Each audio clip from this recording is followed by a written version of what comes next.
ഈ working mother എന്ന് പറയുന്നത് അത്ര ഈസിയുള്ള കാര്യമൊന്നുമല്ല കേട്ടോ. പുറമേ കാണുമ്പം ആഹാ എന്തൊരു രസം എന്നായിരിക്കും. എന്നാലേ ചിലപ്പോഴൊക്കെ തോന്നാറുണ്ട് ഒക്കെ ഒഴിവാക്കിയിട്ട് വീട്ടിൽ വെറുതെ ഒരു പണിയും ചെയ്യാതെ വീട്ടിലത്തെ കാര്യം മാത്രം നോക്കിയിരുന്നാലോ എന്ന്.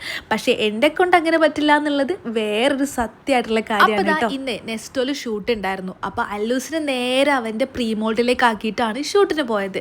ശരിക്കും അല്ലൂസിന് ഇതൊരു സെക്കൻഡ് ഹോം തന്നെയാണ് കേട്ടോ. കാര്യം ഇവിടുത്തെ ടീച്ചേഴ്സൊക്കെ അവന് അത്രയും ഫേവറേറ്റ് ആണ്. ഞാനും അത്രയും കംഫർട്ട് തന്നെയാണ് അവിടെ. അതുകൊണ്ട് തന്നെയാണ് എന്തെങ്കിലും ഒരു ആവശ്യം വന്നാൽ നേരെ അവിടേക്ക് ഓടുന്നത്. ഈ പ്രാവശ്യം മോണ്ടിസോറിയിൽ ചേർത്തതും അവനെ സെയിം സ്കൂളിൽ തന്നെയാണ് കേട്ടോ. അത് കഴിഞ്ഞ് പിന്നെ നെസ്റ്റോയിൽ ഇതാ നേരെ ഷൂട്ടിന് പോയി. നെസ്റ്റോത്ത് ഷൂട്ടുണ്ടല്ലോ എനിക്കും ചെയ്യാൻ ഭയങ്കര രസമാണ് കേട്ടോ. ലൈവിൽ അങ്ങോട്ട് പറഞ്ഞു കഴിഞ്ഞാൽ വീട്ടിൽ വന്നിട്ടുള്ള എഡിറ്റിങ്ങും കാര്യങ്ങളൊന്നും ഇല്ലല്ലോ. പിന്നെ നേരെ അത് കഴിഞ്ഞ എൻ്റെ കുഞ്ഞല്ലുച്ചിനെ കൂട്ടാൻ പോയി. ഒരു 1.5 അവറൊക്കെ അവൻ അവിടെ ആക്കിയിട്ടുണ്ടായിരുന്നുള്ളേ. അപ്പോൾ ഇതാ ഓട്ടോ കണ്ടപ്പം ചാടി ഓട്ടോയിലേക്ക് കയറാനുള്ള പരിപാടിയിലാണ്. അപ്പോൾ ഇതാ ഷോർട്ട് വീഡിയോസ് മാത്രമല്ല കേട്ടോ, ഇതുപോലത്തെ കുഞ്ഞ് എൻ്റെ വ്ളോഗ്സായിട്ട് വരാമെന്നുള്ളൊരു ചെറിയ പ്ലാൻ ഉണ്ട് കേട്ടോ. സോ നിങ്ങളെ സപ്പോർട്ട് എന്തായാലും ഉണ്ടാകുമല്ലോ അല്ലേ.